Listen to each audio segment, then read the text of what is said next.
recording, please. Okay, good morning. Welcome to the Health and Wellbeing Board meeting on 13th of April, Thursday at 10 a.m. And I see there are quite a few new faces and also some familiar faces. So we thought we will start each meeting by introducing ourselves, just your name, which organization you represent, so that we all get to know each other, faces and names. Thank you. Can I start with you, Leslie? I'm Leslie Bennett from Democratic Services at Northumberland County Council. Thank you. I'm Paul Edgell-Shelvin, Councillor for Cramlington South East, and I chair this session. Thank you. Sorry, wrong one. I'm Graham Sires. I'm a GP in Alnwick, and I am a clinical lead for Northumberland Place bit of the Integrated Care Board. Good morning, everybody. I'm Jill O'Neill. I'm Executive Director for Public Health, Stronger Communities and Inequalities. I'm Pamela Phelps. I am the Senior Head of Commissioning for Primary Care at the Integrated Care Board in Northumberland, and I'm also Acting Director of Place, supporting Rachel Mitchison at this point in time. Morning, everybody. I'm Vicky McFarlane-Reid. I'm from Newcastle Hospital Foundation Trust. I'm the Executive Director for Business Development and Enterprise. Hello, everyone. Neil Bradley. I'm the Executive Director for Adults at the Council. Thank you. Good morning, I'm Debbie Nugent from Health Watch Northumberland. Good morning, I'm Deborah Brown, Strategic Policy Risk and Performance Officer for Northumberland County Council. Good morning, colleagues. I'm Graham Reiter. I'm the Service Director for Children's Social Care here at the Council. Good morning, I'm Wendy Patterson. I'm the County Councillor for the Long Houghton Division and also the Portfolio Holder for Adult Wellbeing. Good morning, I'm Liz Simpson, County Councillor for Newbiggin.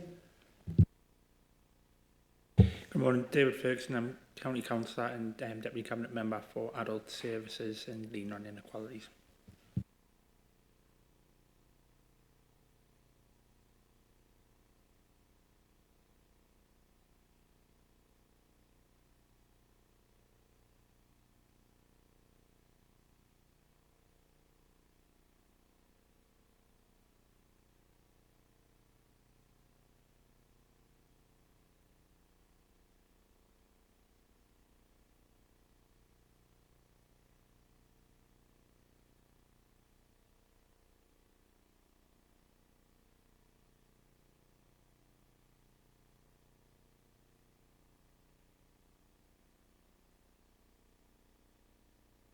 On to the business. Are there any apologies for absence?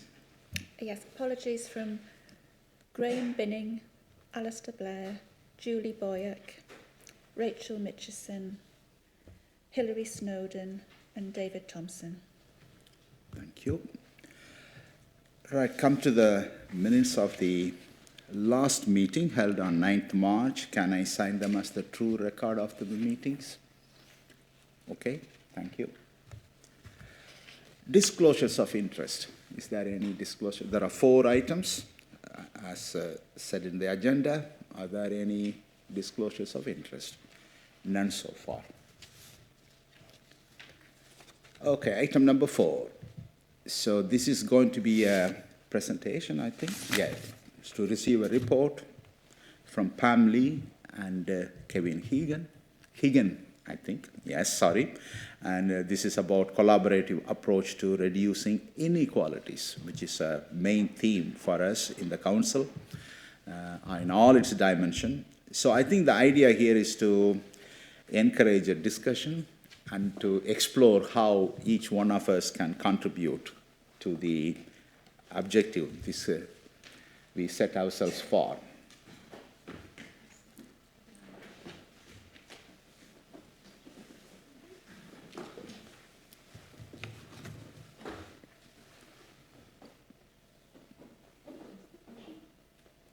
Oh, try the left. There you go. Good morning, everyone. So I'm Kevin Higgins from the Council's Economy and Regeneration Service. And I'm Pam Lee, I'm a consultant in public health, and I'm going to support Kevin this morning. So we've just, you'll have seen the report on health and work, and so we've just done a fairly short presentation just to really set the context. I think this came about through a conversation with Jill O'Neill and Sarah Macmillan in Regeneration. This is very much about how the Council's regeneration and public health work together with partners on reducing inequalities. So it's really to give a bit of background on the relationship between health and work and some of the trends that we're seeing in the labour market. I must say this was a joint effort between my colleague Liz Robinson, who couldn't be here today, and myself. So it's not all my work. I think we might have to pick it up from down here. Will you move the slides on? Oh, thank you. So just really to set the context about why this is important, health and what's happening in the labour market. So just a few highlights. We've seen sort of post-COVID recovery, while unemployment's been low, there has been relatively weak employment growth. We've seen a lot of hard-to-fill vacancies and a smaller pool of labour. A lot of people missing from the labour market. While it's positive that unemployment is low, we are still seeing a lot of job vacancies unfilled in certain sectors. Health and social care in particular being one, also hospitality and retail, which is impacting economic growth. So the pool of labour, that's people who are actually in work and also unemployed and looking for work, has shrunk post-COVID, and sort of the trend we're seeing, which has been quite high profile in the news a lot lately, is growth in economic inactivity. So that's the definition. That's where people aren't in work but aren't technically looking for work. And a big sort of cause of that is we're seeing is due to ill health. So I think just framing the context here, I think health inequalities and ill health is increasingly a barrier to work and is kind of impeding economic growth. So there's I think, can we go back one, please? Oh, right. I've got a different order here. Sorry, can you go forward to the next one? Yes, thank you. Got a different order. So there's an awful lot of research and evidence on this at the moment around the growth in economic inactivity and trying to understand what some of the causes and impacts are. Health Foundation's done a lot of work on this. IPPR North, the Institute for Employment Studies. We've just picked one example here, which is pertinent to today's discussion, from the Learning and Work Institute about titled Missing Workers. So, as I've said, that the pool of labour that the economy needs has shrunk. They estimate there's around 1 million people fewer in the labour market than there would have been on sort of pre-COVID projections. That there's an ageing workforce as well, with a decrease in young people entering the labour market. So they're estimating there's around 1.7 million people currently outside of the workforce who want to work. And a lot of that's people with health conditions or caring responsibilities. I should say there's a lot of talk about economic inactivity. It's a very diverse group, and people become economically inactive for lots of different reasons. In this report, it kind of highlights three groups. People. This is outside of students, people in full-time education who are also included. So there are just people who are unable to work due to health and care and commitment who probably won't be able to go into work. There are a lot of people who have left the labour market and have retired early. I know government and the DWP are doing sort of some efforts to try and encourage those people back into work. I think most pertinent for today's discussion is people who need help to work, who do want to work, have health conditions, care and responsibilities, need a bit of support with skills and to help them sort of progress into work and sustain that. So I think when I'm going back to the previous one, so just setting the national context there about the employment rate falling, economic inactivity is higher than it's ever been. The proportion of the working age population who are long-term sick has increased by around a third since 2010, and a lot of people unable to work due to chronic pain has increased. And kind of my public health colleagues probably have a better understanding of this bit than I do. So, I mean, in short, we've seen the trend towards economic inactivity falling post-COVID. That's gone up, and we are one of the, I think, the only OECD country where economic inactivity is still increasing post-COVID. The trend in other countries is down. So it's really looking at ways to sort of address that increase. And just point on the end there, among people who are out of work, there really is a high incidence of people out of work for mental health conditions is grown, and we've seen quite an increase in prescription of antidepressants, and the North East is the highest, has the highest rate per, I think, 10,000 in the population which are prescribed antidepressants. So just move on to briefly look at the Northumberland context, which the slide, yeah, thank you. So we've got around, at latest data, just over 6,000 people who are out of work and classed as unemployed. So that's not huge, and that had fell quite dramatically post-pandemic.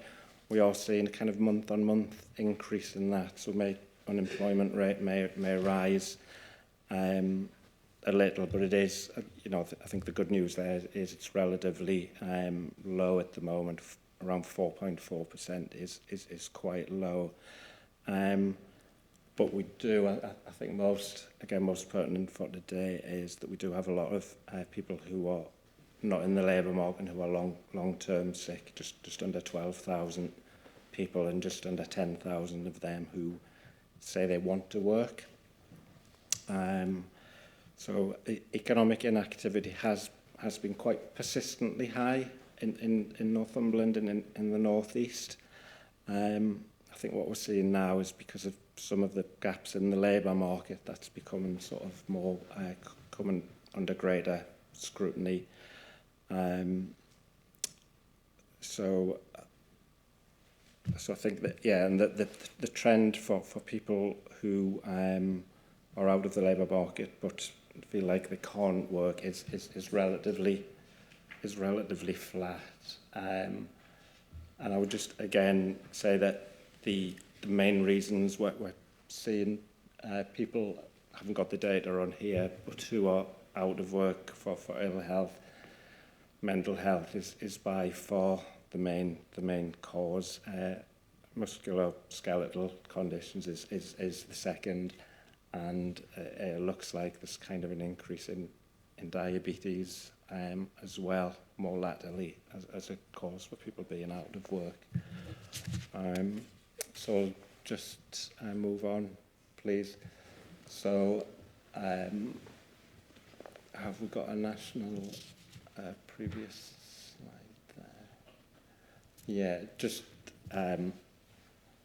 there's some graphs here which I think would be sharing the presentation afterwards, which may help, and maybe a little hard to read there, but I think that's just to demonstrate that we have seen that sort of uptick in the last couple of years quite steadily in economic inactivity in Northumberland, which is the next slide. Again, that might be a little difficult to read on the screen. I think the important part here is looking at the bottom row. It shows around 12,000 people who are out of work due to long-term sickness. If we can move on, please. And again, I think that's just a demonstration. Quite difficult to read. It's the yellow line there shows the incidence of long-term sickness. And I will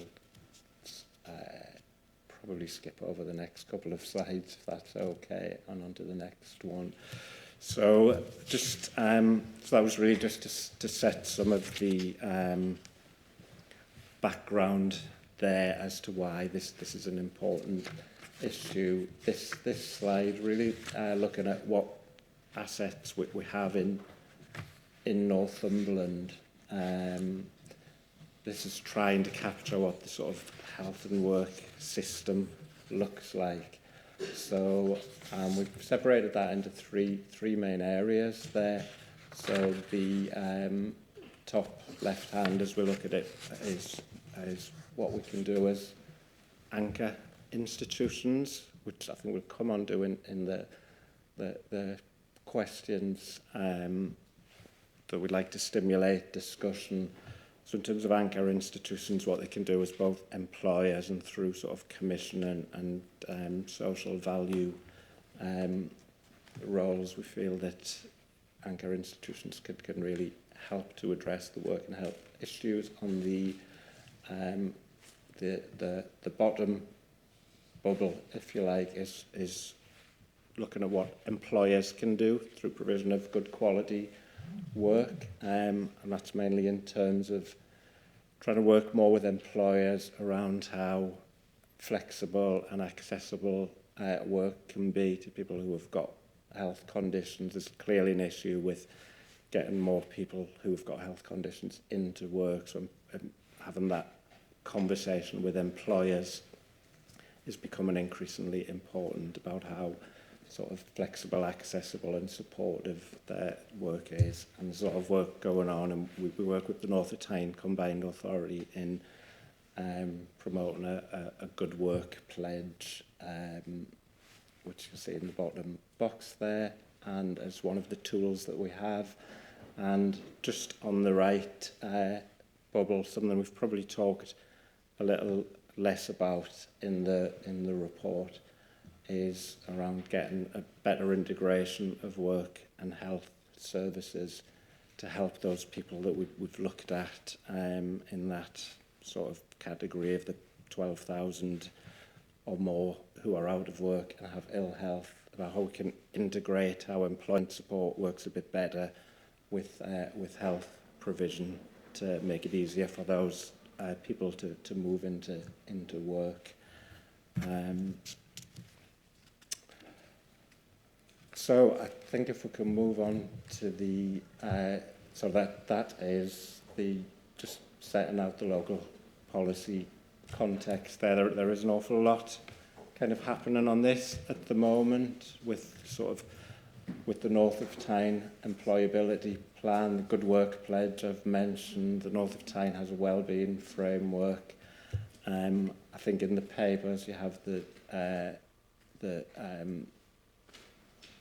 Joint Strategic Needs Analysis for work and health, which again has a lot of actions in there, and of course the Council's Inequalities Plan. There is also some work going on with the North of Tyne Combined Authority and the ICB in terms of helping us jointly work up a work and health strategy, which we expect to be able to get finalised and published in in the summer or autumn, and that's been supported in government by the Office for Health Inequalities Department, which was the Joint Work and Health unit.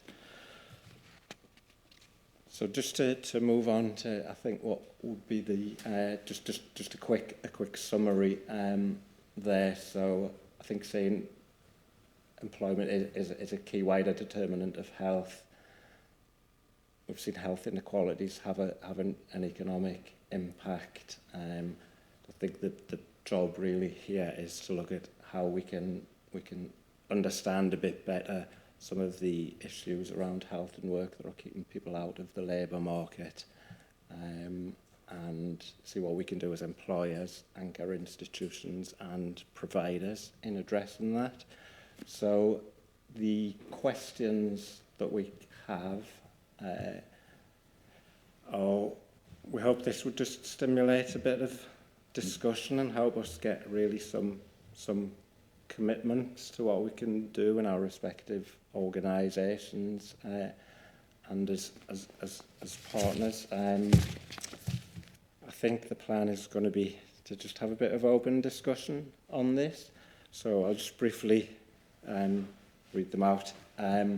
So firstly, what more can we do to collectively use some of our commission and purchase and supply chain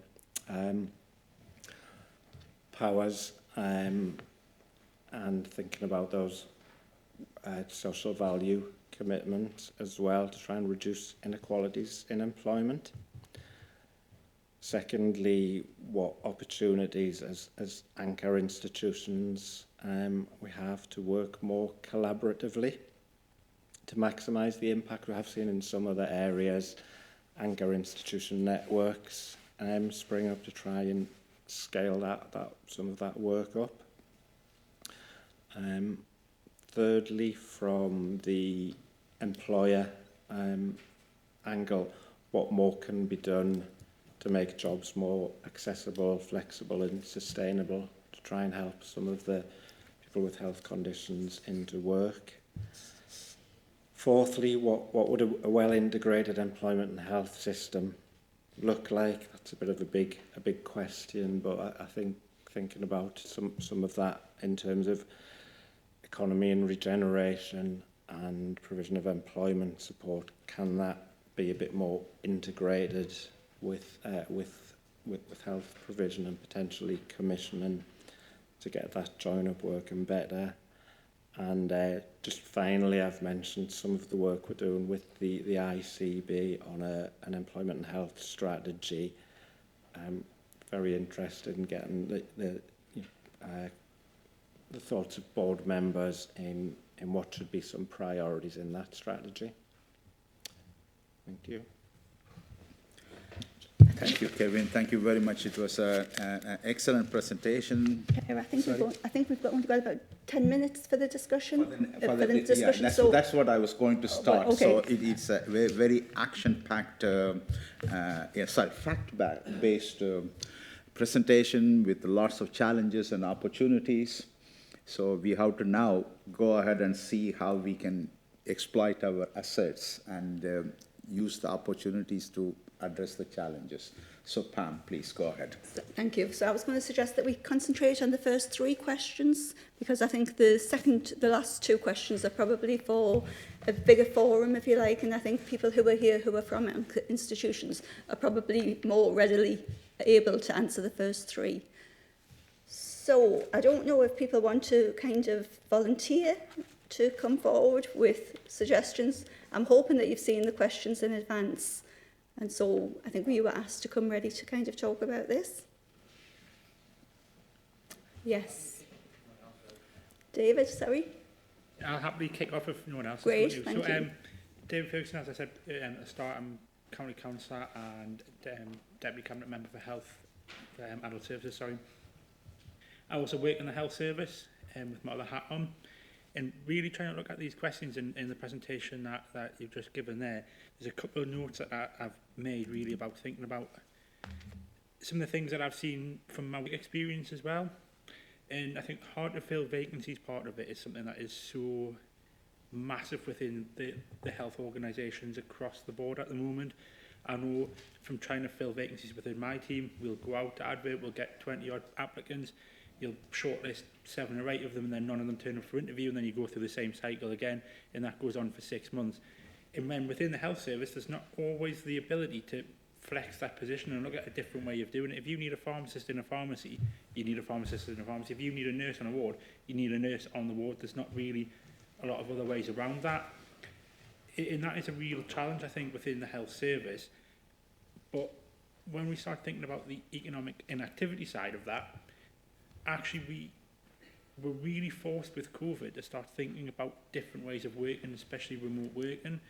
And it was touched on, I think, in the budget speech by the Chancellor around actually how we can look at more of how we can remote work and use that to actually bring people back from economic activity. And if we think about those who are on long-term inactivity because of ill health or other reasons, often they'll have adaptations within their own home that makes them feel more comfortable.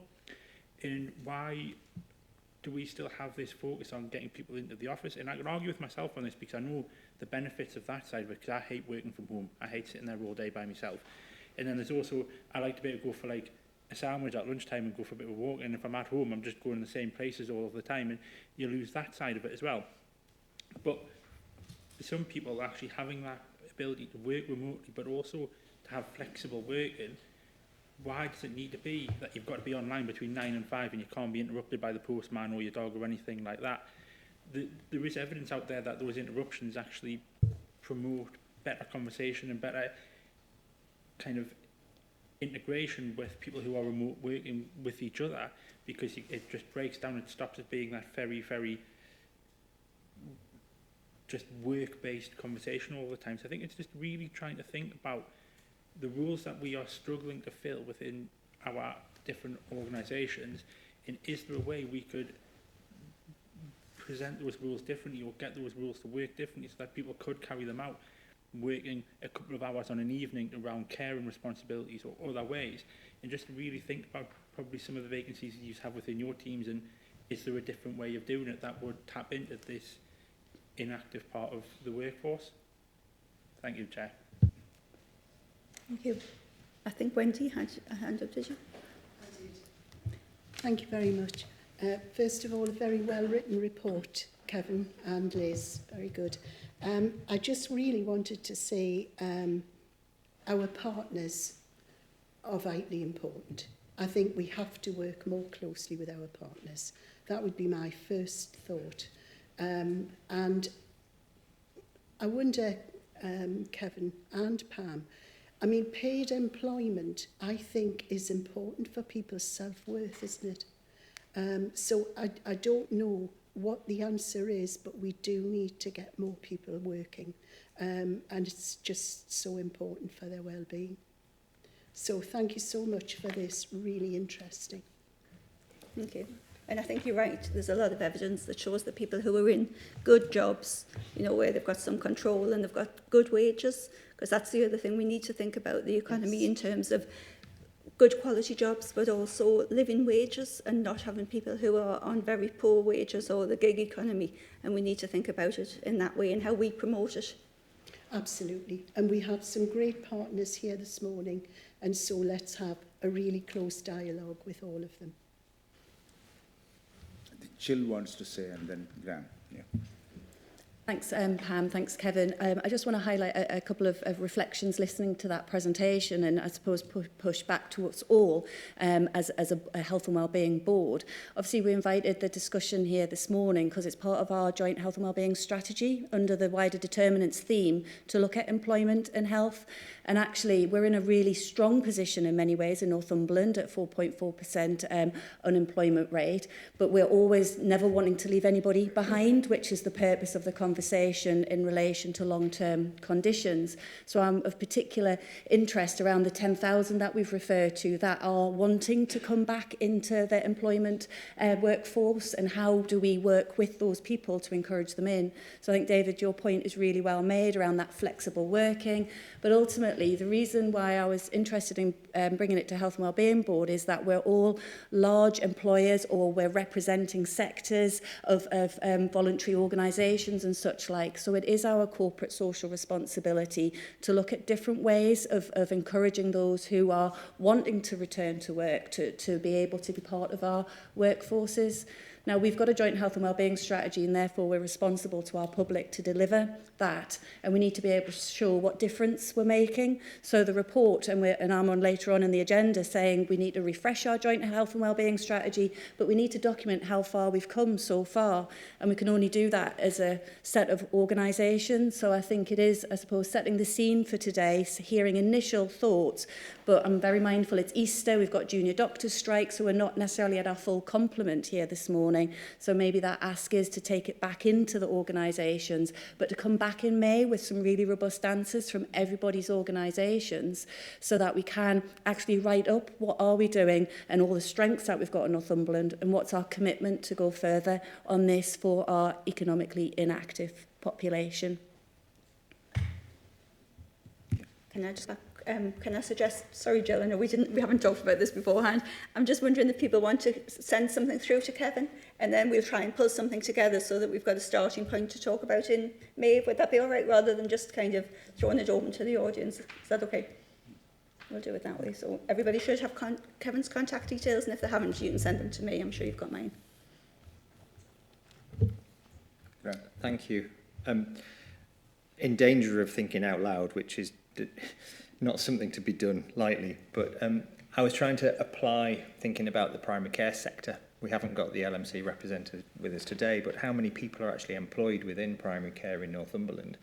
A challenge for us there is that we have at least 40 different employers, and therefore having a discussion with them about their corporate responsibility to make good decisions around recruitment and how to think about how to recruit to the best of the health of the communities that they serve.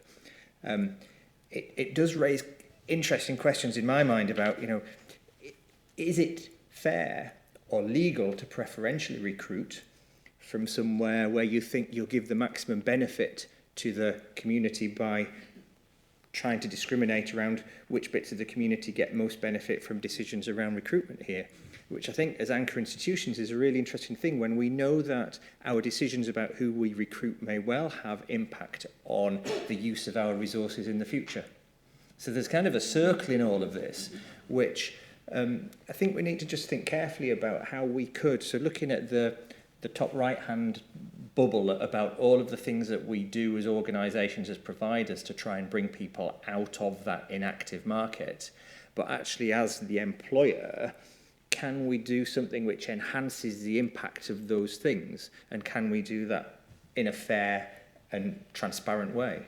And I think that's conversations we probably all should be having in our organisations. I'm thinking about how we'll take this back to the Primary Care Collaborative and say, so there was this interesting theory came up, how could we respond to that? And again, backing up Jill, I think that's what we should all do and bring something back. Derry, and then Jerry. No, sorry. No. Thank you. Yeah, I suppose the thing that occurs to me is that the complexity of people's lives, which we're all very, very aware of, and whether there's an element within this of actually talking to people who have already been helped or not helped, in actual fact, by some of the interventions that are being suggested, because I think that would obviously, hopefully, make it more helpful. But I think otherwise we risk going ahead of where people are and what would be helpful. And I think we need to understand what would be helpful. And I think that goes to what you were saying about the refresh, Jill. That could be part of that, I think. Councillor Watson. Will I have to go and get a microphone? Yes.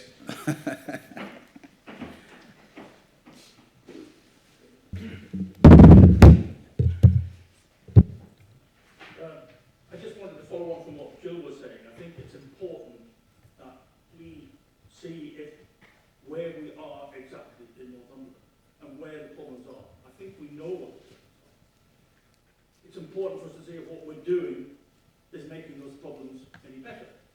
And I've looked at the statistics and things in here, which I'm afraid I do whenever I read the report.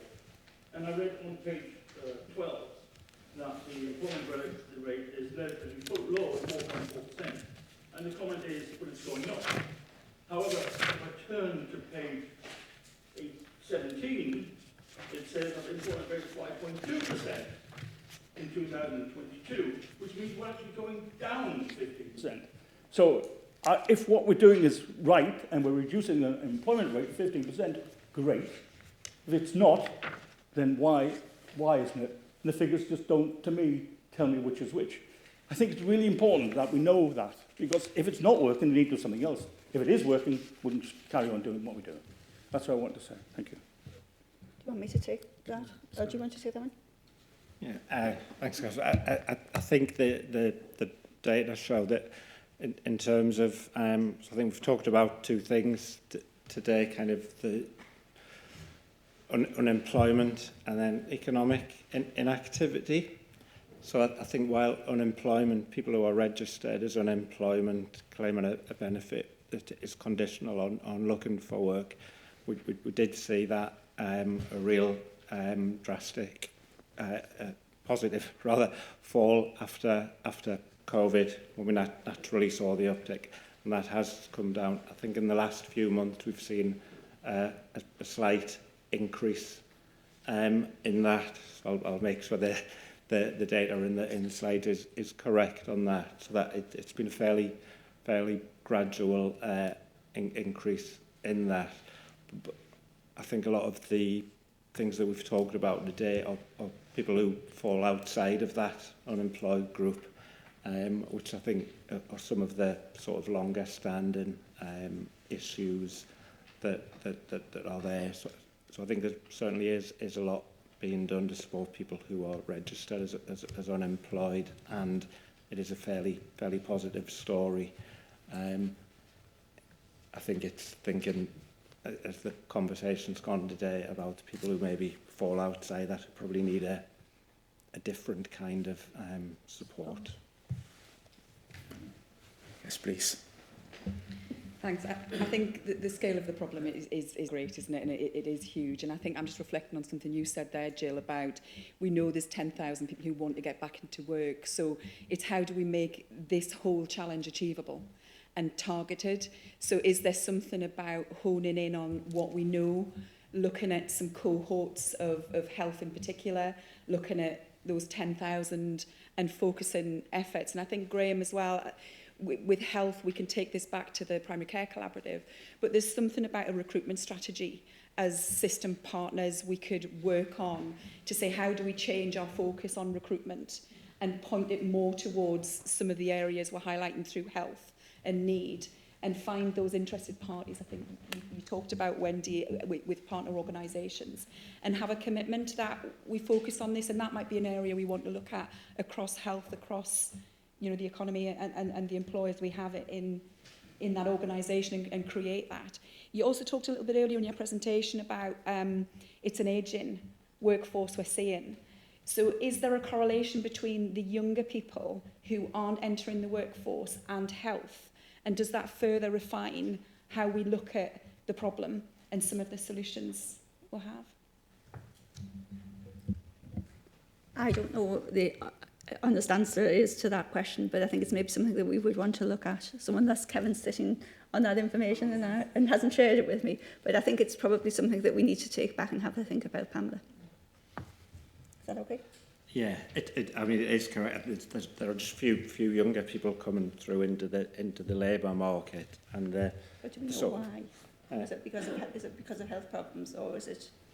Yeah, we did it. It doesn't show up in the data. That's so explicitly around health conditions. So we'll have a look at that.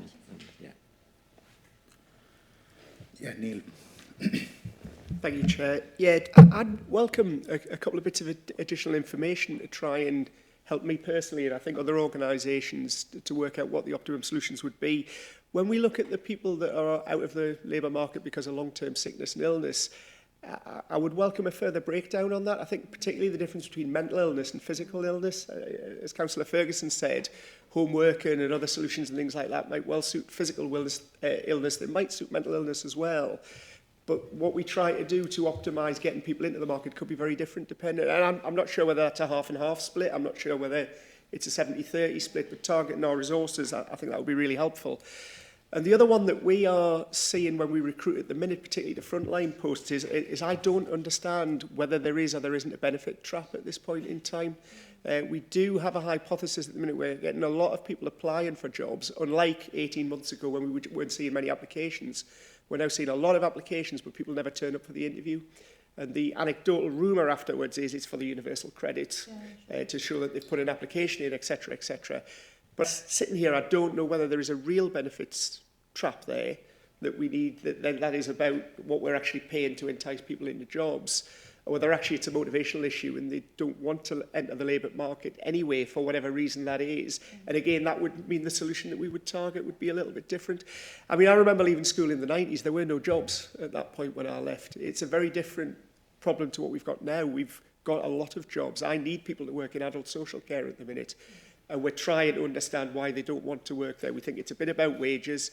The providers and the employers tell us it's about the status of the work as well, so we're trying to do work on that. But I'd really be interested in that benefit trap issue. I'd be interested in the long-term sickness issue.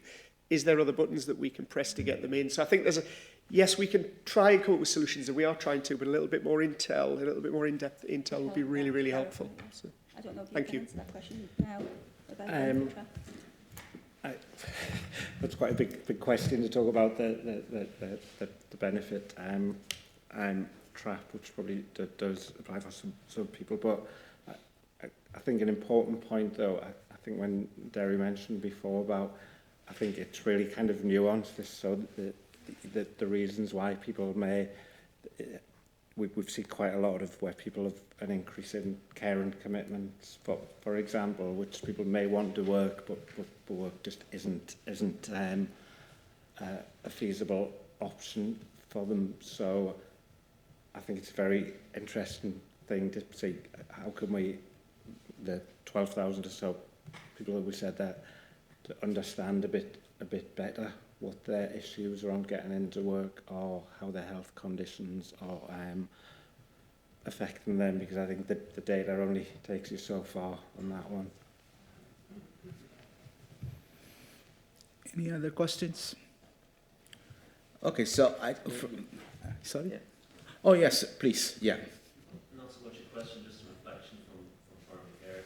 One thing that I have thought about a lot over the past few years as a GP is the extent to which GPs perhaps at times might be complicit when it comes to people who are out of work requesting sick notes. I would say the majority of sick note requests that come my way are for mental health and chronic pain. And it's really, really difficult as a GP to do a thorough assessment when a task might come through to your inbox saying this patient needs a sick note, they want it for 1 month or 2 months. And you're trying to ascertain, is this legitimate, number one? Number two, can I be proactive and contact them and see is there a way for them to get back into work? And the only decision I can sort of convince myself of is that I just don't feel qualified to make that decision at all. And I often feel that GPs shouldn't be the ones who are making these decisions about whether someone can be signed off work for 3 months. And a lot of these sick notes are for people who are taking these back to the job centre because the job centre is telling them to go to the GP to get a sick note. So I feel like that system is a bit broken. I think we have an awful lot. Sorry. I think we have an awful lot from that conversation. I have to say we've probably got more than I was expecting, which is great, but it gives us more work to do. So I think we need to go back and think about all of those things, about the whole system. And we need to have another meeting. And Jill, I hate to say this, but May might be a bit too early for us. We might need a bit longer to kind of get to the bottom of this, if that would be okay. So if you don't mind, if we could delay it maybe till June or July, if that would be okay. Yeah, that would be good. And then it'll give us time to have a really Yeah, I was planning to summarize that one. Yeah, Thank it'll you. give us time to have an in-depth think about some of those issues that have been raised. Yes, Council Leader Sanderson. Thank you very much. Can I say this has been a useful discussion? The Council is committed to maintaining its focus on tackling inequalities. It is one of 3 priorities of the Council. I have to say that I think we have a lot of work still to do. And I think we also need to be clearer on exactly what it is that we are aiming to achieve, so that in a year and a half's time from now, we can say we have actually helped these people and this has made a difference to them.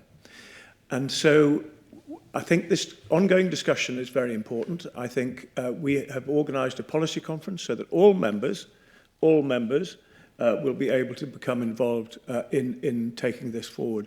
But from my own point of view, and I've said this to Jill before, I need to see a kind of simplified action list of what we are trying to achieve, where we're succeeding, where we need to do more, and how we might be able to improve on what we're trying to do, so that by the end of the next year and a half or so, we can say we have made a difference, because that is the crucial thing in this. Okay, thank you, Glenn. Taken up. Are there any other comments? So, if I may dare summarize from what I heard, so that we can, have some future vision. I think, of course, Jeff's point is good, that we need to have a clear target, as Glenn said, and then we need to be constantly evaluating ourselves. How are we meeting those targets? How we are meeting those targets, or how we are failing to meet those targets, and what lessons we can learn. That's one level. And the second level, there are some systemic issues pointed out, like as Neil Bradley said, there are applications, but people are not turning up. What exactly is going on? Maybe a benefit culture or whatever. And also there is another systemic issue which I picked up from your presentation, is that I was horrified to note 7.6% of working age population has no educational qualification. That is one of your statistics. That is really appalling, because their lives are wasted. I mean, I asked Jill, what does that mean? No educational qualification, which means they don't even have GCSEs. So their future is kind of demolished by this, whatever the reason. So we need to address such issues as well, because they could be filling in the gaps, which we are, finding it hard to fill in. That's the second level thing we need. Second thread, parallel thread, of course. And then the last one is that how we manage needs with opportunities, how we connect. Like we have lots of disability people, 1.7 million disability people who want to work, but there are vacancies, but they can't be filled in. So how we match. I think I attended CHAD, the voluntary VCS liaison meeting on Thursday. I think you were there, Wendy. And our senior officer, Neil Darward, I think, he was preparing a special program for SEND, special education need and disabilities. And what impressed me was, it's not just it doesn't end with the people leaving the school. They are also putting those children in touch with potential employers. And they haven't scaled it up, but they are trying to scale up these opportunities, because at the moment they are running a pilot scheme. Only 3 schools are involved, SEND schools, and they want to make it county-wide. Good luck to them. So there are lots of such, programs are coming up, how to, put 2 people together so that they, explore each other and meet each other's needs. So that is another third strand. So these 3 strands we need to be pursuing continuously. So it's a continuous process. It's not just we discuss today and that's it, and then we will come back next year. We need to be here. So that's why I think it's Jill or Jill said you take it over, discuss with your people, colleagues, and everything, bosses, and then come back to us, give us a report, feedback or anything, and we will be happy to, keep going. Jill, you want anything to add? Sorry if I cut you off. No. I'll pick it up in the next agenda item under the update in relation to the Joint Health and Wellbeing Strategy. So Yes, right. Thank you very much. So we will, thank you very much, both of you, for the presentation. Yeah, so we will move on to the 5th item, which is an update from Jill on Joint Health Wellbeing Strategy. As you know, we are revising the strategy. It's 5-year-old. So Jill will give us some update.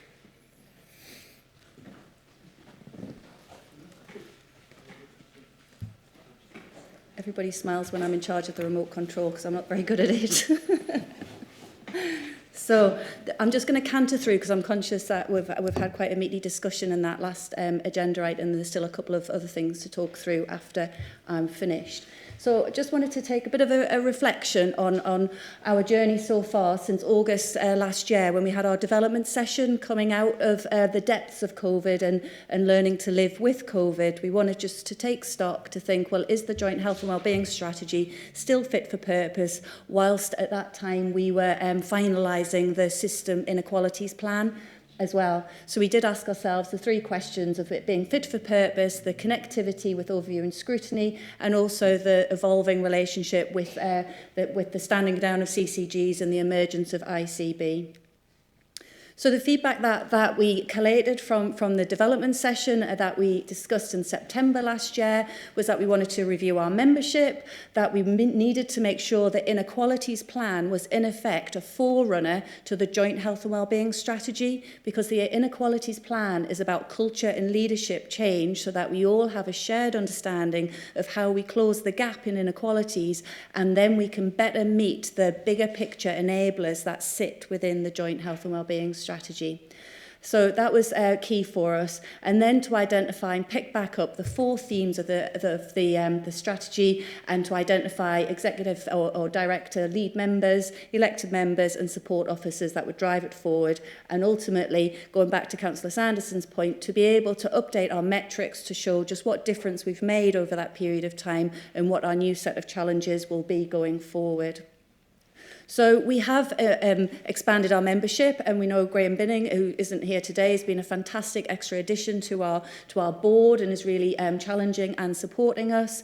We've got Claire Wheatley from the police, who's becoming a full member, and we have a presentation in May around police and health and wellbeing, which will be really insightful for us. And also we've invited Rob Murphin, a director from Regen, to make sure we have regular interaction between the wider interfaces of Northumberland County Council. So it's not only public health, children's services, adult social care, it is all component parts of NCC, and we agreed the names that are on the table there to take forward.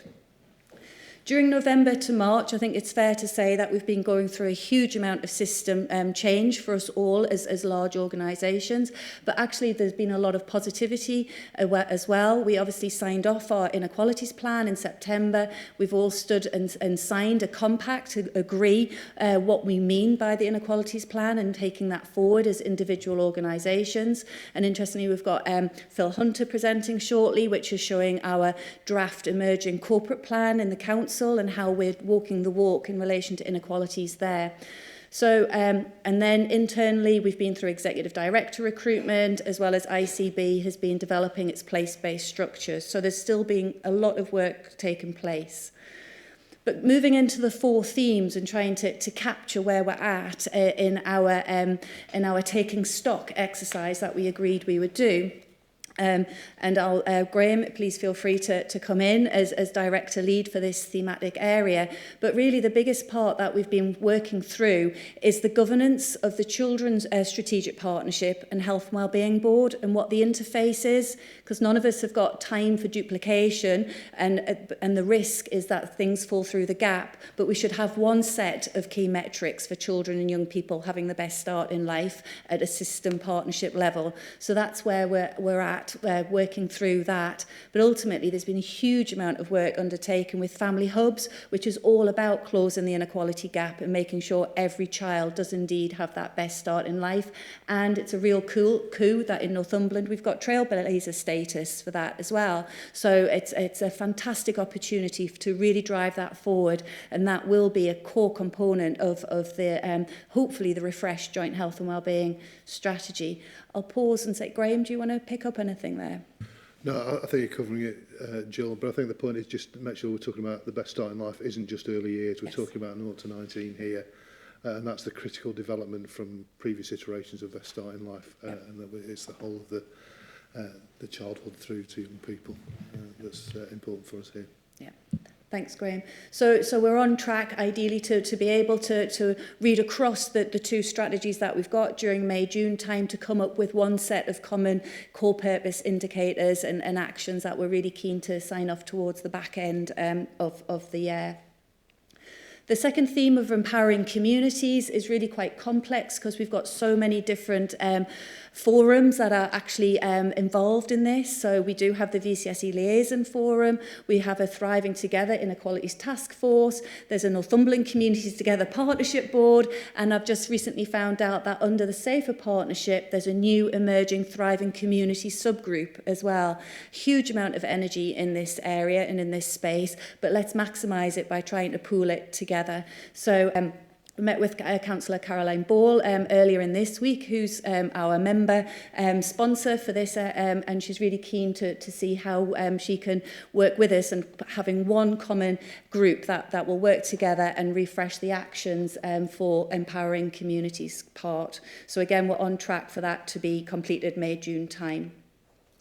Wider determinants theme, if you recall from the strategy, has got three areas around employment, housing and transport. They're very broad brush in the strategy at the minute, and again going back to the leader's point, we need to have much more detailed actions that we can demonstrate change from, and we are doing a huge amount, but let's capture it, let's write it down and let's share what we're doing, because otherwise people don't know, or we only know bits of the system and not the whole. So that was why we wanted to have the discussion today around employment and health, and actually there is an opportunity to consider housing and health going forward as well as a very specific area for us.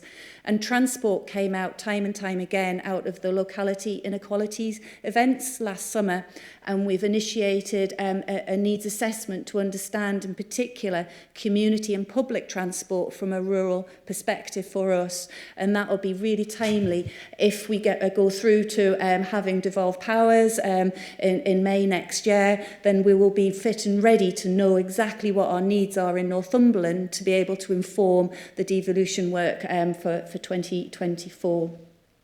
So it's been a trickier area to pin down, but with our new Executive Director for Regen and Place joining us next week, and with people such as Rob Murphin really chomping at the bit to move forward, I feel like we'll be able to have much more specific actions by the end of the year.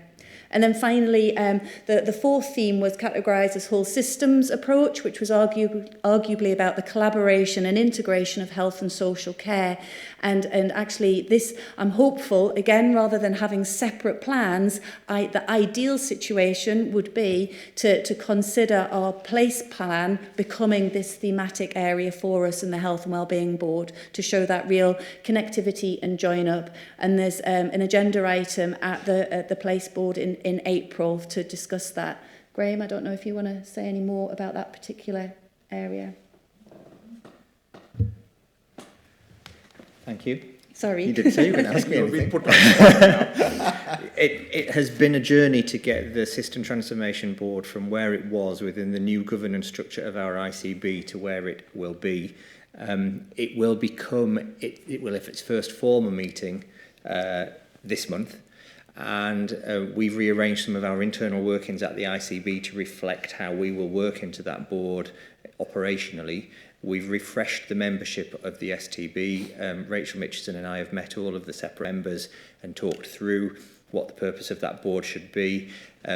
we are operating within terms of reference which have been given to us by the ICB, because the ICB has 13 such boards under its arrangements across the whole of the North East. So it wants to see a degree of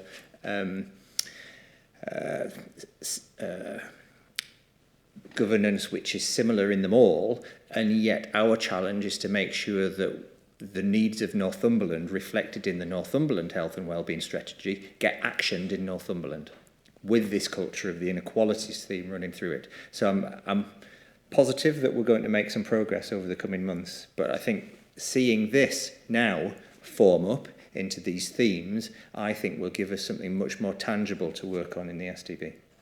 Thank you, Graham. So really, just to summarise, the next steps for us are during May time to have a working group to get this motoring now. I think we've got a lot of positive stability now in Northumberland, with the new executive director appointments being in place, the ICB place-based strategy coming online. We can really start to consolidate that relationships, but I'm particularly interested in that relationship across and into the Safer Partnership as well, to again try and reduce the risk of potential duplication of effort, and where we can do things once as a collective, then let's aim to do that. So again, trying to give us some momentum on this, putting some deadlines and some dates for us all. We're looking at for June to make sure that all of the thematic areas have met with their lead members and the directors with representative groups, and to start to refresh what they would see as the more tangible, smart actions and indicators aligned with the inequalities plan, picking up what is still of relevance in the current strategy, and then we can start to pull together a summary report of the good practice that's happened up until now, and ultimately relaunch a joint health and wellbeing strategy towards the end of the year. But it could come here in August, September time for a draft state for discussion once it's been pulled together. So, thank you. Thank you very much. Thank you, Jill. Thank you. Are there any questions from members? I think we should circulate these slides to all the members involved. Isn't it? Caroline Ball, I wish she would see that, because she's quite enthusiastic in contributing, so we will circulate that one.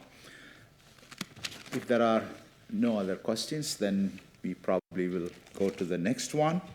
6th item, population health management, a verbal update from Dr. Alan Bell and Dr. David Cummins. Chair, I'll just help Alan there. Alan's a commissioning lead at the ICB. He's not a doctor. He's not? Oh, right. Okay, sorry. Yeah. You've promoted him, perhaps.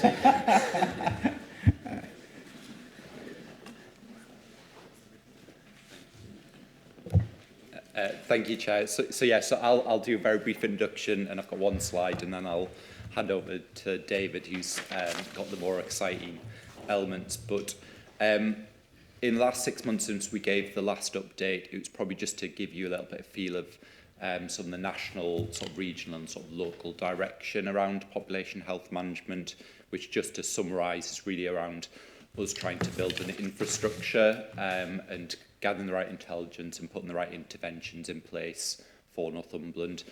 So literally just in the last couple of weeks, NHS England has released some guidance around tackling neighbourhood health inequalities. So that is around asking each of the primary care networks to look at establishing an inequalities lead to champion and take direct action at that local level around inequalities. And I think that's probably quite important in terms of just NHS England are highlighting actually we need to look at that from a health perspective, and those neighbourhoods which the primary care networks operate within are the most important people working with those partners on a local level.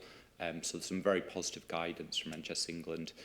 Regionally, from an ICB perspective, there continues to be a large focus on population health management, looking at data sharing platforms, which is a really important issue, and we've all got lots of information across the system.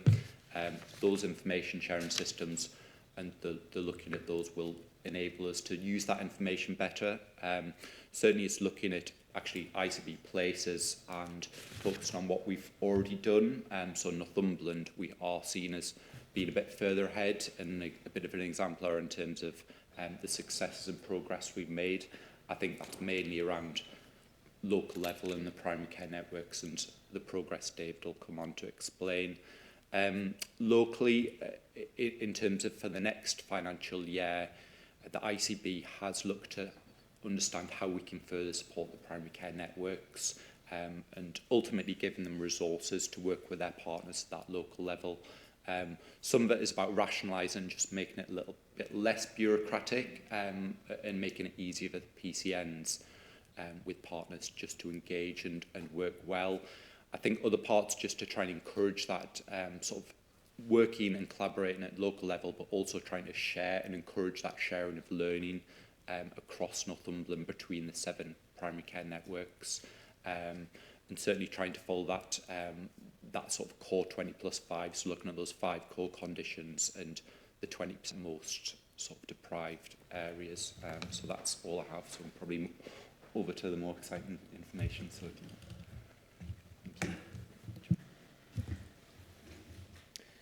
Thank you very much, Alan. Good morning, everyone. Thank you for having us back. It was 6 months ago today, I think, when we gave you an update on the 7 Northumberland PCNs and what they had been doing in terms of population health management. So I'm David Cummins. I'm a GP in Ashington, so part of Valen's Medical Partnership. And as a caveat, about 2 months after we last presented here in October, my role changed. So I'm no longer the clinical lead for population health management. I'm now cancer and planned care clinical lead. So I suppose Pam and Jill and Derry Nugent will be more in the loop with some of these projects than I have been. But I've been in touch with some of the PCNs trying to get an update on what they've been doing. And instead of presenting updates from all 7, I've chosen to present updates from 4. I showed this slide at the last presentation. I just want to reiterate it because it always shocks me when I look at these numbers, and that's the circled areas show that there's a 17-year gap in life expectancy between women in Ponteland and women in Blythe and Ashington. 17 years. And I think that's why we have these meetings. That's why we do what we do. And this is something that's been mentioned in the previous 2 presentations, and certainly something that we were never really taught in medical school, this idea that the social determinants of health actually matter. So things like education, employment, housing, they matter because they impact on people's future health outcomes. We're kind of led to believe in medicine that it's the NHS and it's the machinery of health that can impact on people's health outcomes, but that's only actually 10%. Of it also, 90% has to do with those things in red. So, first of the 4 PCNs, Wansbeck is based in Ashington, Bedlington, Choppington areas. They decided to focus on child poverty because their rates were significantly higher than the England average, 26% versus 17%. And they decided to look at 3 specific wards, so the Hurst of Ashington, but also Choppington and Bedlington East. And the stats show that there are over 1,000 kids living in poverty in those areas. So their intervention was to be a social prescribing link worker approach that involves a wide MDT. So they had input from the voluntary care sectors, from health and wellbeing champions that were employed by the PCN. And the idea was to provide sort of mentoring to kids. Initially it was to be 11 to 12-year-olds, but they've decided to broaden that to all children. They also had involvement from Cigna Support, who provide their social prescribing link workers and do a lot of work with mental health in the Ashington community. They've had loads of meetings with safeguarding teams, citizens advice bureaus, community link workers, local regeneration groups.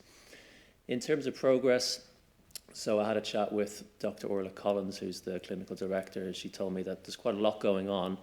It's probably not taking the classic population health management approach in terms of looking at data, segmenting the data, and stratifying it. But some of the things they have been doing, they're interviewing for a new children's link worker. They've been using the new family hubs, so the one in Ashington, in the Hurst Welfare, They've been working out of Bedlington Library. They've based their community link workers at the Hearst Welfare, and they're having Wellbeing Wednesday events every week. And these provide support from Citizen Advice Bureau. The Family Hub in the Hearst is able to offer parents of young children support with kids' developments and with childcare needs.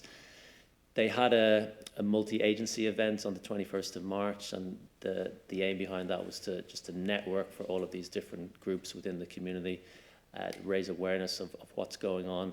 And one of the themes from PHM, I think, over the past few months is that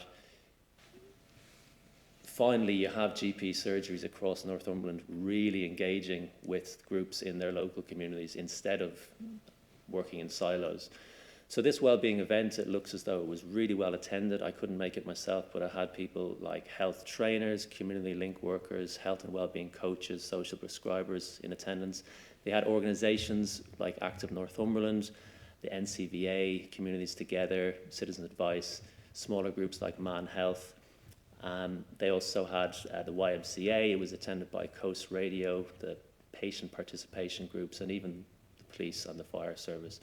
So the idea there was that using kids, children as a theme, how can all of these different organisations get to know each other and hopefully come up with ideas as to how they might be able to support kids going forward. So Blythe PCN, I'm very pleased to see that Jill O'Neill is here, because herself and Dr. John Ust are leading on this project, and this is one of the two main projects that they've been doing, and it's about A&E attendances as opposed to admissions. So A&E attendances in the 0 to 4 age group. Again, the data show that the Blythe stats are significantly greater than the England average. I think about 50% greater attendance at A&E by these 0 to 4 kids. And in the presentation 6 months ago, we were able to look at the breakdown of that, what A&Es they were going to, what urgent cares they were going to, their ages, what investigations they were having, what the diagnosis and the treatment usually was. Without going to that again, it was usually because of ailments like viral infections and injuries. And they found that the rates were highest in two specific wards, so Coupon and Kitty Brewster. So they accounted for 40% of A&E attendances. So clearly there's focused work then that can be done. So breaking it down, Dr. Ust, who's the GP in Blythe, he was able to focus in on the data, find that there were 107 children in that age cohort, most of whom, 60%, were boys, and they accounted for nearly 200 A&E attendances, so an average of almost 2 per child, and that was September 20 to September 21. Most of them were under 1 year of age, so you start to develop a picture. You've got parents of infants who are going to A&E. Why are they going more than the England average? Most of them were going to Cromlington. It's close in proximity, but some were going to the urgent treatment centre, which in Wansbeck is even closer. And as I say, mostly it's injury and illness, like a viral infection. So there's work that can be done with parents of those cohorts, and my understanding is that's what they're trying to do now. So they've had really, I attended some of these in November, December, really useful multidisciplinary meetings with people from Health Watch, Early Health, Public Health, Family Hubs, the Heart of Blythe project.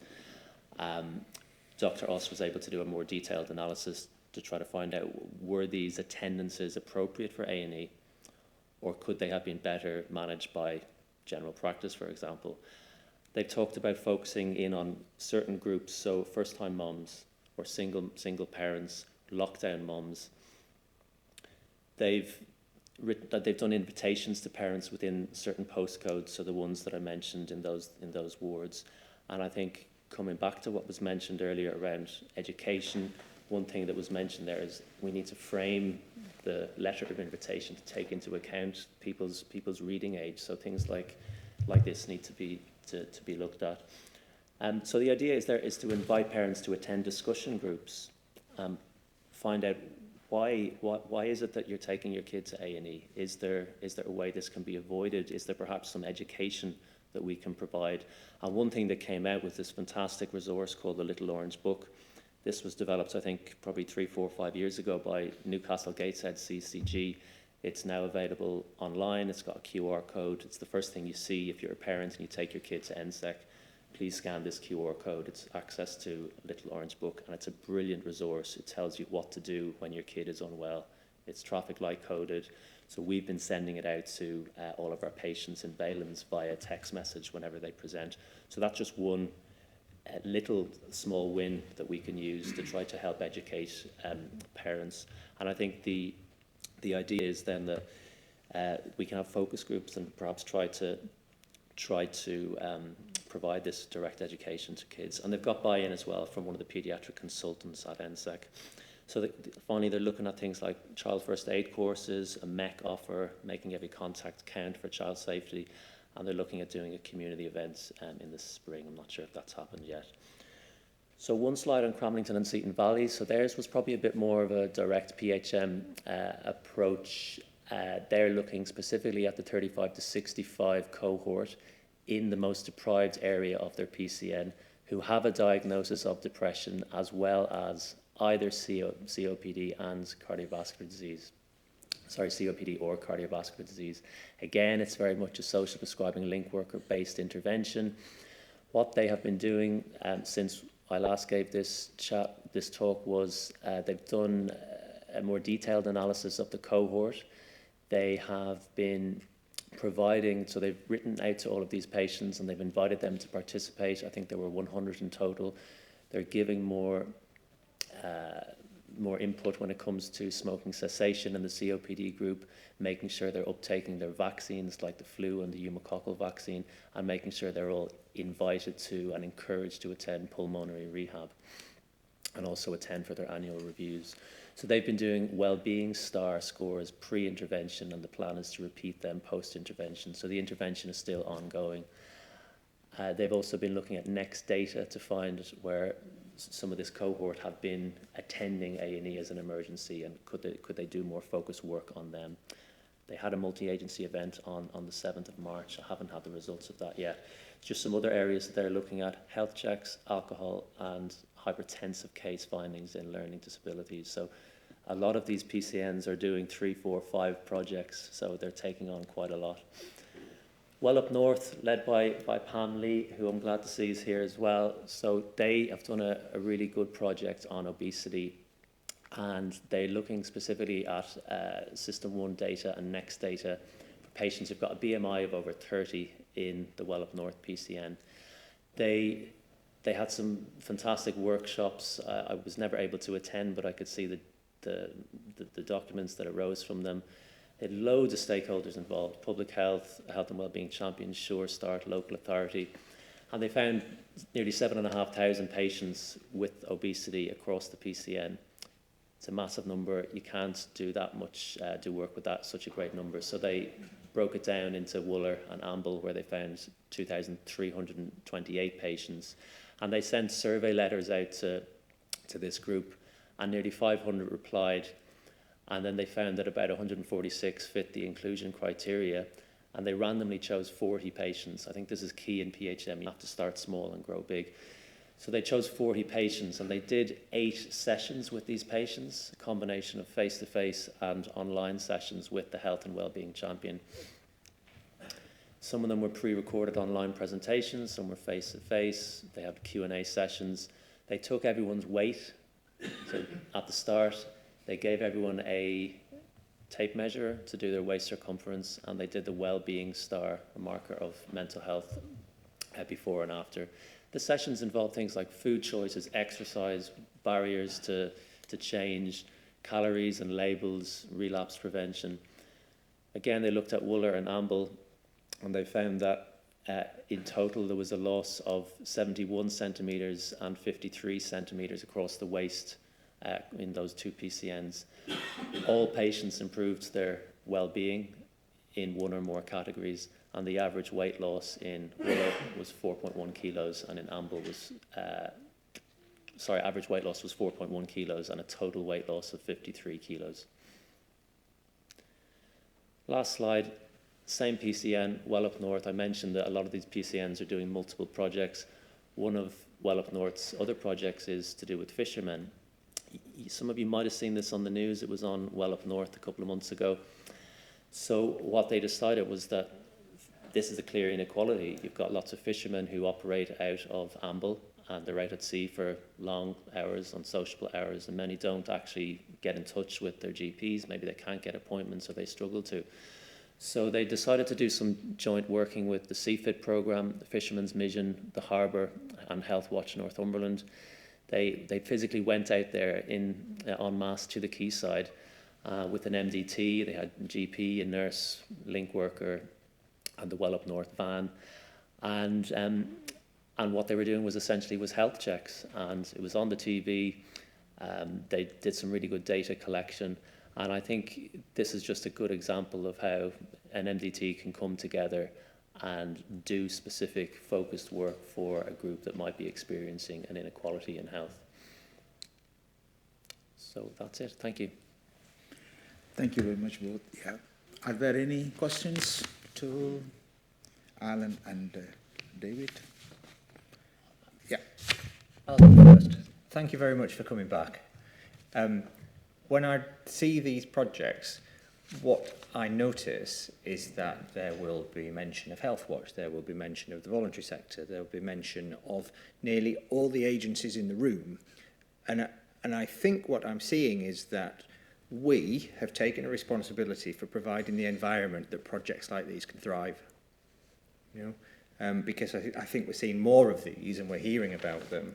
And it's not to take credit for it, but it's just to reflect on the fact that the more we talk about it and the more we go back to our individual agencies and say, I've heard some good things, and oh, look, I can see Derry was involved in that one, thank you, Derry, and we go back and give positive reinforcement about what's going on.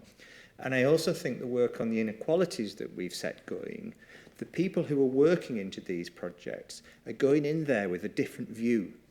And they're questioning or they're taking confidence from what they've learned around the inequalities work that's going on. And therefore, these projects are actually taking a slightly different slant to how they would have worked before.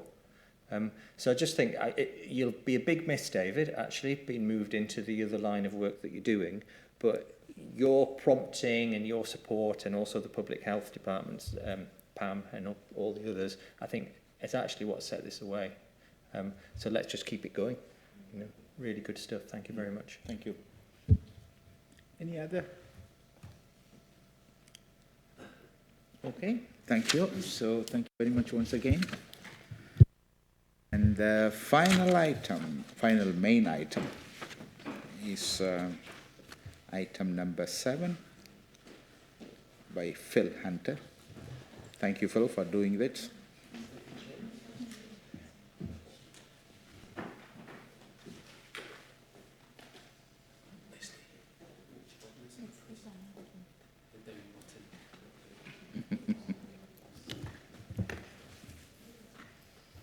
Okay. Well, thank you, Chair. Good morning, members and colleagues. I think I know most of you, but for those of you who don't know me, my name is Phil Hunter and I'm Policy Director here at the County Council. And thank you, Chair, for giving me some time on your agenda this morning. My aim really is to do 3 things. Firstly, to update the board on how our corporate plan is being developed and redrafted. Secondly, to give an overview of the 3 key corporate priorities that will form the core of our corporate plan moving forward, and listen to feedback from the board on these. And thirdly, I suppose, is really just to raise awareness, because I think it's always useful for partners to share what they're focused on delivering, but also hopefully so that we can get into a discussion about how our corporate plan and your respective plans from your organisations can become part of a wider partnership conversation over the coming months, and possibly something that we can start to develop into a wider county plan. But I'm getting slightly ahead of myself. Let's get our corporate plan over the line first. Chair, with your permission, I'd just like to run through a few slides just to give an overview of what I've just outlined and get your thoughts. Quick bit of background on our corporate plan redraft. We agreed our current council corporate plan back in February 2022. We are redrafting this now, partly because it's always good practice for any organisation to review these sorts of plans annually. We all know that. It's also an opportunity for us as a council to reflect on and to respond to the recommendations that come out of last year's independent governance review, and to make sure that's reflected properly in our corporate plan. So this is a rather busy slide. But it gives an overview of our 3 priorities which will form the core of our corporate plan moving forward, and these are, you'll be glad to hear, tackling inequalities, secondly, driving growth and jobs, and thirdly, value for money. And this slide really outlines how our corporate plan will help drive our organisation through shaping service planning, setting the context for our budgeting, and also getting down to the detail of individual appraisal. So I think and I hope that gives you as a board further assurance of how, in particular, the Tackling Inequalities plan will be embedded in what we do right across the council. So I just want to touch on each priority quickly in a little bit more detail, not too much. These slides outline the key outcomes for each priority and what we as a council aim to do to take these forward. And I should say that the corporate plan is deliberately high level in nature. So you know, we're not just going to do three big things under empowered and resilient communities. There's a whole set of granular actions and activities that get unpacked underneath that, of course, and are embedded in their service plans right across the organisation. So starting with tackling inequalities, which I don't think needs much of an introduction for this board. Our first outcome, as I say, is empowered and resilient communities, where we plan to develop our workforce so that develop our workforce to recognise and build on the strengths in communities, so really taking forward and embedding in the organisation that asset-based community development approach, which I'm sure you as board members are more than familiar with. We'll also work with our members in scrutiny and other committees so that they're really equipped and are confident to make decisions and to scrutinise decisions looking through an inequalities lens. And we'll train our frontline staff so that day to day they're equipped and are confident to promote well-being in their everyday interactions and conversations with residents. Our second outcome is for children and young people to have the best start in life and to grow up well. And as a council, we can do that by continuing to develop the family hub model with partners, delivering a range of initiatives around healthy weight, food, exercise and well-being, and of course, keeping our children and young people safe. Moving on, the third outcome under tackling inequalities is that residents live well and age well, and we'll do this by, again, working with adults to deliver a range of healthy living initiatives around food, smoking cessation, physical activity, and making every contact count. Supporting people with a disability or illness and their carers, listening to them and giving them control so that they can really live their lives the way they choose to. And also, of course, working with our NHS partners to deliver a shared understanding and shared approaches around health and care needs. And of course, making sure we can address the key long-term challenges that we think all councils face on adult social care. And the fourth outcome under this priority is the building blocks of a good life. So we will work with key partners to close the gap in good employment chances for our most disadvantaged people. And I think that dovetails nicely into what Kevin was talking about earlier with you. We'll deliver a range of support through our poverty and hardship plan, building on what we've done already, including continuing to help tackle food and fuel poverty. And importantly, we'll listen to what residents have to say about what is good in their communities and what can be improved. Each of our priorities in the corporate plan will contain a section on climate change. That's really important to our residents, and that's important because we know that climate change impacts on everything we do.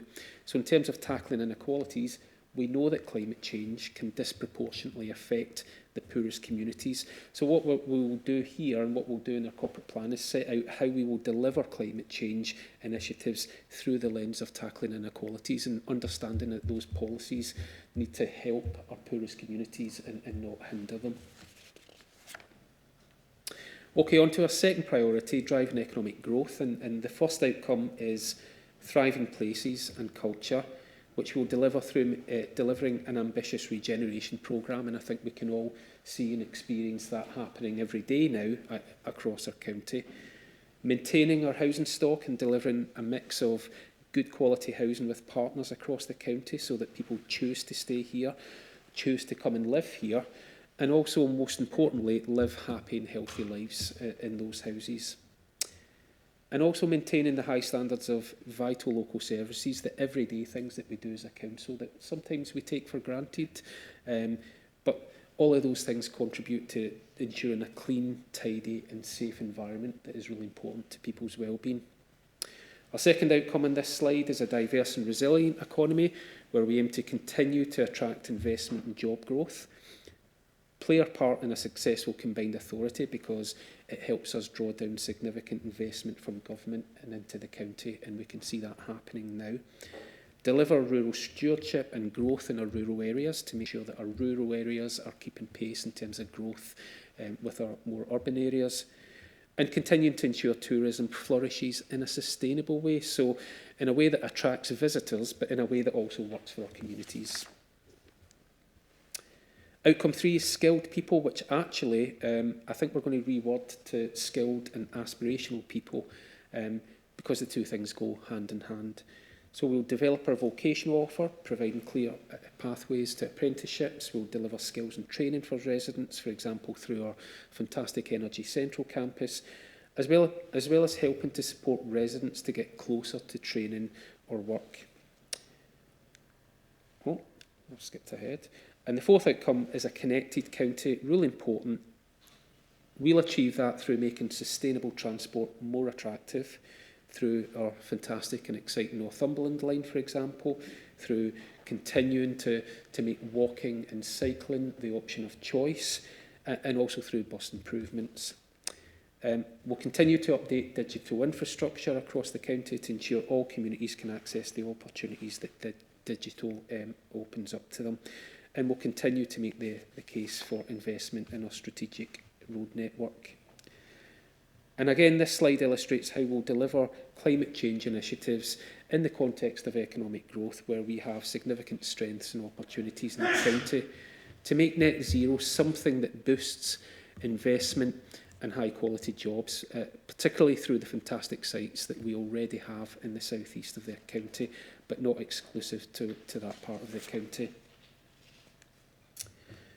And finally, I'm just going to touch quickly on the third priority in our corporate plan, which is to achieve value for money in everything we do as a council. So we want to make our customers we want our customers to have the best experience possible. So we're working on making our services more accessible through use of different channels, making better use of digital, but also retaining face-to-face where that's needed, and also making better use of the data that we gather to shape those services to our customers. We also, of course, want to make the best spending decisions, so we are both strengthening our frameworks for performance, so that we know that what we're good at and what we need to improve on. But we also want to involve residents and partners in those conversations when we design and redesign services. We're also going to work more efficiently by supporting our own staff to innovate and improve, as well as creating clearer career opportunities for them, and by making better use of our land and buildings. And finally, we'll do more through technology, rationalising our systems, building more tech solutions in-house, and enabling our staff to make better use of that tech. So I know, Chair and colleagues, that this priority perhaps sounds a bit inward-looking, it's value for money, but in essence, it's really about our council being the best it possibly can to deliver the best services we possibly can to our residents. And I think as partners around this board, we can all learn from each other as we all move forward on that journey and share good practice and share lessons learned as we move ahead.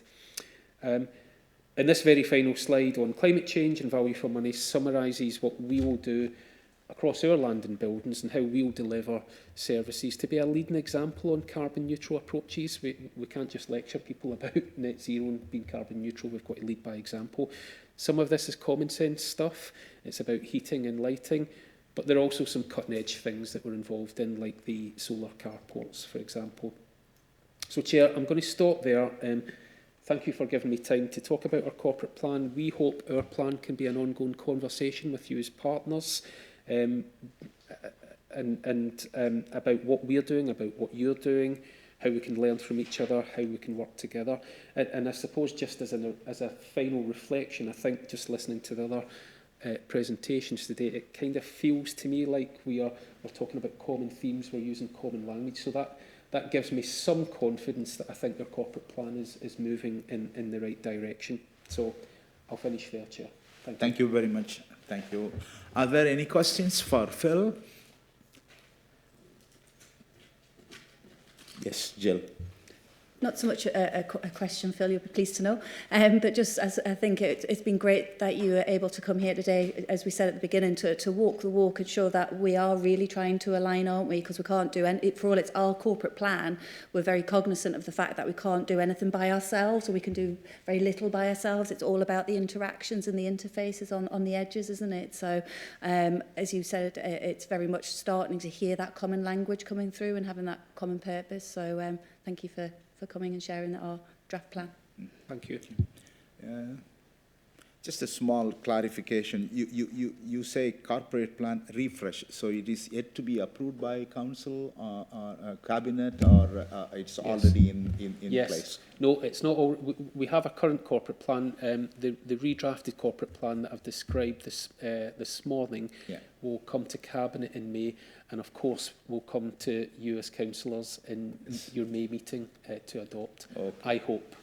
Okay, right. So it's still in work in progress. So if you have any comments as partner organizations, please feel free to pass on to Phil Hunter as well. Thank you. Yes. Thank you. Do you want any question, Victor? Just, your light is on. Yes, I was just going to say thank you, Phil. Just to say that Newcastle Hospitals are refreshing their strategy as well at the moment. Our strategy runs out in 2024, so we'd be really keen just to have a conversation with yourselves as well, because obviously working with partners is a key part of that. It's one of our 5 strategic Ps, so I can put you in touch with a lady in my team to have that sort of conversation, if that's helpful. Thank you, Chair. That would be absolutely wonderful. I think that's what we want to get into, and we will absolutely share ours with you and really embrace those conversations. And if anyone wants to get in touch, I've said Phil Hunter. I'm Philip Hunter on the email system, Philip with 1 L. Sorry. Sure. Excellent idea. I think you've almost stolen the thunder of one of the pieces of work we want to do through STB over the coming months, was to get a more corporate understanding of the direction of travel of the different members of the STB, so that operationally we start to be able to see, well, what's the most important thing for your organisation to push on, but where are the things as a group that we should be pushing on together. So definitely. So get on and do it, but we'll keep that theme going. Yes. Thank you very much. Yeah. Any other suggestions, questions? Okay. Thank you very much. Thank you, Chair. Thank you.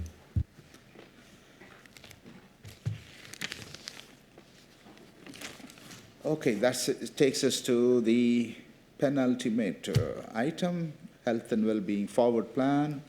They can be seen in 25 to 36. I think, and the next meeting we are going to have the police, Northumbria Police, coming and giving a presentation. If you have any suggestions on forward plan, please email Leslie, please. Okay, and 9th item, sorry. On that one. Yeah. One of the things I did this morning when I looked at the forward plan is actually went back to the list of the things that we have done over the last year and looked to see what papers had come. And I was quite astounded actually at how many different things we'd worked our way through. But then I also thought, well, actually, where has that gone? So in my brain, I looked at it and thought, so what has happened since we talked about that? And it was a really good exercise of just reflection to think about, where did we have any impact? What have we done? Do we need to prompt something about this paper that we heard? So the Family Hubs paper, I looked at that and thought, oh yeah, well, that's gone quite a long way really, hasn't it? And we've heard something in the population health management talk today about using family hubs and how important they are to our communities. the 0 to 19 presentation that we had last month. I've thought about that, and we're taking that forward into some educational things and the links that we've made with them about engaging with primary care.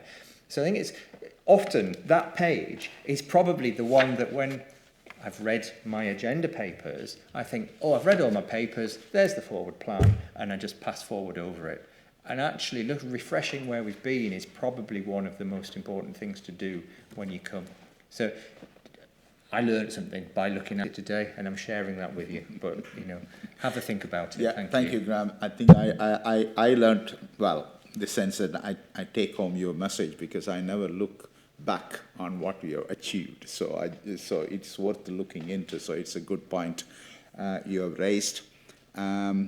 There is no any other urgent business. So the next meeting will be on 11th of May, 2023 at 10 a.m. at this place. Thank you very much. So I formally say the meeting is ended. Thank you for coming.